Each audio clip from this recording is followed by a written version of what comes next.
નમસ્કાર વાલા વિદ્યાર્થી મિત્રો, ગગન ઓનલાઈન એકેડમીમાં આપનું હાર્દિક સ્વાગત છે. તો વિદ્યાર્થી મિત્રો, ગઈ વખતે આપણે 30થી લઈને 33 સુધીના આપણે દાખલા જોયા વિદ્યાર્થી મિત્રો, બરાબર છે. લિબર્ટી પેપર સેટના પેપર નંબર 2ના, બરાબર છે. તો આજે આપણે વિદ્યાર્થી મિત્રો ત્યાંથી આગળ જઈશું, બરાબર છે.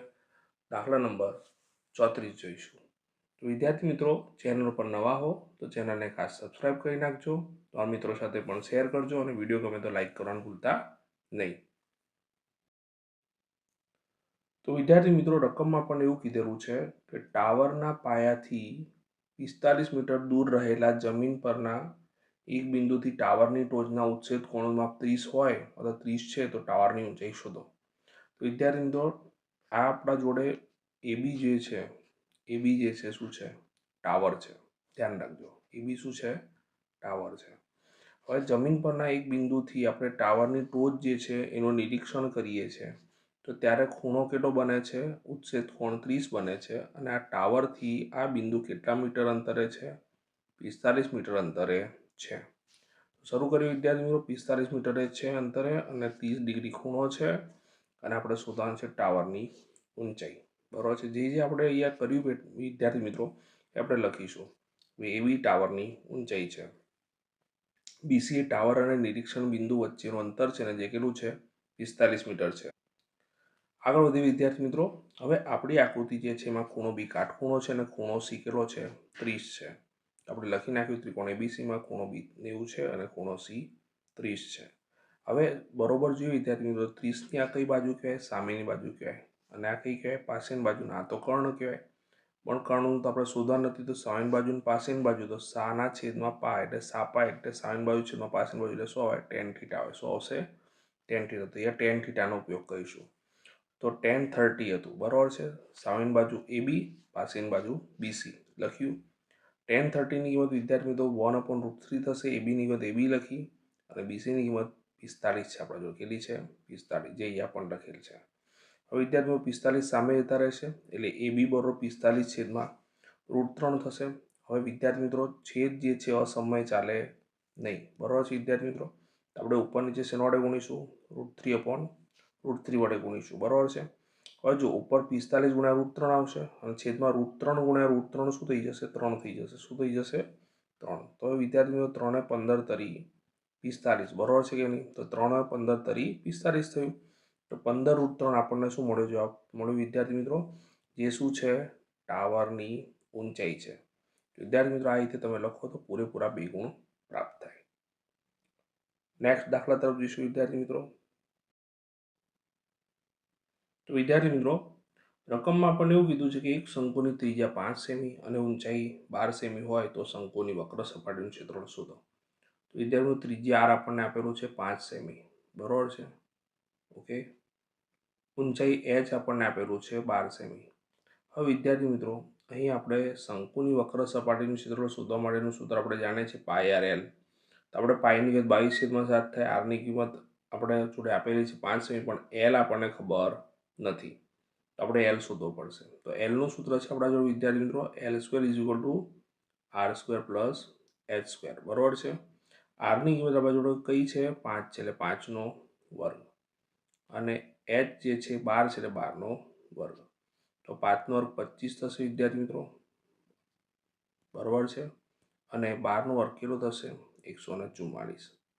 આનો સરવાળો કરીશું તો 169 આવશે વિદ્યાર્થી મિત્રો. તો L² બરોબર 169 માટે L બરોબર 169, 13નો વર્ગ છે એટલે આપણે વર્ગમૂળ કાઢીએ તો 13 થઈ જાય વિદ્યાર્થી મિત્રો. આને આપીશું એકમ સેમી. તો આપણે જોડે L કેટલા મળ્યા? 13 સેમી મળ્યા, બરોબર છે વિદ્યાર્થી મિત્રો. હવે આપણે શું કરીશું? શંકુની વક્ર સપાટીનું ક્ષેત્રફળ શોધીશું. શંકુની વક્ર સપાટીનું ક્ષેત્રફળનું સૂત્ર આપણે જાણીએ છીએ વિદ્યાર્થી મિત્રો, પાઈ આર એલ. હમણાં જ મેં લખાવડાવ્યું, બરોબર છે. તો પાઈ લખ્યા, આર લખ્યા અને એલ લખ્યા. પાઈની કિંમત કંઈ કીધી નથી એટલે 22/7 વિદ્યાર્થી મિત્રો. આરની કિંમત આપણા જોડે કેટલી છે? 5 સેમી એટલે 5 લખ્યા. અને એલની કિંમત કેટલી છે? 13 છે, બરોબર છે વિદ્યાર્થી મિત્રો. તો અહીંયા વિદ્યાર્થી મિત્રો 22 તો આવ્યા જ. 13 પંચા કેટલા થાય? 65 થાય. છેદમાં 100 આવશે, 7 આવશે વિદ્યાર્થી મિત્રો. 22 અને 65નો ગુણાકાર તમારે કરવાનો રહેશે. એ કેટલો આવશે? 1430 અને છેદમાં 100 આવશે 7. તો વિદ્યાર્થી મિત્રો 1430/7 આવે, બરાબર છે. હવે આનો ભાગાકાર કરીશું આપણે, તો 7 દુ 14, બરાબર છે. તો 14માંથી 14 જશે એટલે 0 આવશે વિદ્યાર્થી. ઉપરથી 3 ઉતર્યા અને 7 કરતાં 3 નાના છે એટલે 0, અહીંયા ઉપરથી 0 ઉતારે ને અહીંયા 0 લખ્યા. 7 ચોક શું થશે? 28 થશે. 30માંથી 28 જાય કેટલા વધશે વિદ્યાર્થીઓ? 2. હવે આપણે જો અહીંયા 0 મૂકીએ તો અહીંયા પોઈન્ટ મૂકવો પડે. 7 દુ 14, બરાબર છે. 20માંથી 14 જશે એટલે 6, એક 0 મૂકવાની છૂટ છે. 7 ઈંઠા 56. હવે આગળને આગળ ચાલતો રહે પણ આપણે પોઈન્ટ પછી બે આંકડાની એક્યુરેસી લેવાની છે એટલે 204.28 અને એકમ શું આવશે? સેમી સ્ક્વેર, કેમ કે ક્ષેત્રફળ છે. તો આટલો જવાબ લખો એટલે વિદ્યાર્થી મિત્રો તમને પૂરેપૂરા 2 ગુણ પ્રાપ્ત થાય. આ પ્રમાણે ગણતરી તમારે કરવાની રહેશે. ઓકે વિદ્યાર્થી મિત્રો, નેક્સ્ટ દાખલા તરફ જઈશું. તો વિદ્યાર્થી મિત્રો પ્રશ્ન એ પ્રમાણે છે, એક ઘન પદાર્થ એ 1 સેમી ત્રિજ્યા ધરાવતા અર્ધગોલક ઉપર તેટલી જ ત્રિજ્યાવાળો શંકુ ગોઠવીને બનાવાયો છે. એટલે કે બંનેની ત્રિજ્યા સરખી છે અને શંકુની ઊંચાઈ એ તેની ત્રિજ્યા જેટલી જ છે. વિદ્યાર્થી મિત્રો, તો જે બનતો ઘન છે પદાર્થનું ઘનફળ આપણે પાયના ગુણકમાં, એટલે જવાબની અંદર પાયની કિંમત નહીં મૂકીએ. ખ્યાલ આવી રહ્યો છે વિદ્યાર્થી મિત્રો? એ પ્રમાણે શોધીશું. તો પહેલાં તો આપણે આકાર બનાવીશું. તો આકાર શું બને? અર્ધગોલક જે છે એના ઉપર આપણે શું મૂકી દીધું? શંકુ મૂકી દીધું વિદ્યાર્થી મિત્રો. તો આ શંકુ છે અને આ અર્ધગોલક છે. હવે વિદ્યાર્થી મિત્રો, આ જે અર્ધગોલક જે છે એની ત્રિજ્યા અને શંકુની ત્રિજ્યા કેટલી છે? 1 સેન્ટીમીટર છે. જ્યારે ઊંચાઈ પણ કેટલી છે? 1 સેન્ટીમીટર છે, બરાબર છે. તો હવે આપણે આવા જે પદાર્થ બની રહ્યો છે એ ઘન પદાર્થનું ઘનફળ શોધવું છે. તો આ ઘન પદાર્થનું ઘનફળ, તો શંકુનું જે શંકુ છે એનું ઘનફળ આવશે અને અર્ધગોલકનું ઘનફળ આવશે. તો શંકુ ભાગનું ઘનફળ વત્તા અર્ધગોલક ભાગનું ઘનફળ, અર્ધગોલક ભાગનું ઘનફળ. ઓકે વિદ્યાર્થી મિત્રો, હવે અહીં આપણે કિંમત મૂકી દઈએ. તો સૂત્ર શું છે? 1/3 πr²h એ શંકુ માટે, અને અર્ધગોલક માટે શું છે? 2/3 πr નો ઘન છે. ખાસ ધ્યાન રાખજો વિદ્યાર્થી મિત્રો, r બરોબર 1 સેન્ટીમીટર લેવાના છે અને h બરોબર શું લેવાના છે? 1 સેન્ટીમીટર. બંને 1 જ લેવાના છે. તો 1/3 લખ્યા, પાયના પાય લખ્યા, આરની કિંમત 1 નો વર્ગ 1, ફરીથી એચની કિંમત 1, 2/3 લખ્યા, પાયના પાય અને એચની કિંમત 1, 1નો ઘન 1 જ થશે. એટલે એ શું આવશે વિદ્યાર્થી મિત્રો? π/3 આવશે અને એ શું આવશે? 2π/3 આવશે, બરાબર છે. છેદ સરખો છે એટલે પાય વત્તા 2π, છેદમાં શું થશે વિદ્યાર્થી મિત્રો? 3 આવશે. પાય વત્તા 2π 3π થશે. 3π છેદમાં પાય, તો વિદ્યાર્થી પાય નહીં 3, તો 3 3 ઉડી જશે વિદ્યાર્થી મિત્રો. એટલે જવાબમાં શું આવશે? પાય. તો પાય અને એકમ શું છે? સેમી છે. એટલે પાય સેમી ઘન એ આ જે પદાર્થ જે છે એનું શું થશે? ઘનફળ થશે. આશા રાખું છું મિત્રો તમને ખ્યાલ આવી ગયો હશે. એકદમ સરળ દાખલો છે, સૂત્રમાં કિંમત મૂકી આપણને જવાબ મળી જાય. ઓકે વિદ્યાર્થી મિત્રો, રકમમાં પણ એવું કીધું છે કે કોઈ વર્ગીકૃત માહિતી માટે, કોઈ વર્ગીકૃત માહિતી માટે એની વેલ્યુ આપી છે, સિગ્મા FIU આપેલા છે, સિગ્મા FI આપેલા છે અને H આપેલા છે. તો આપણે x બાર શોધવાના છે. વિદ્યાર્થી મિત્રો, x બારનું સૂત્ર આપણે જાણીએ છીએ. x bar is equal to શું થશે?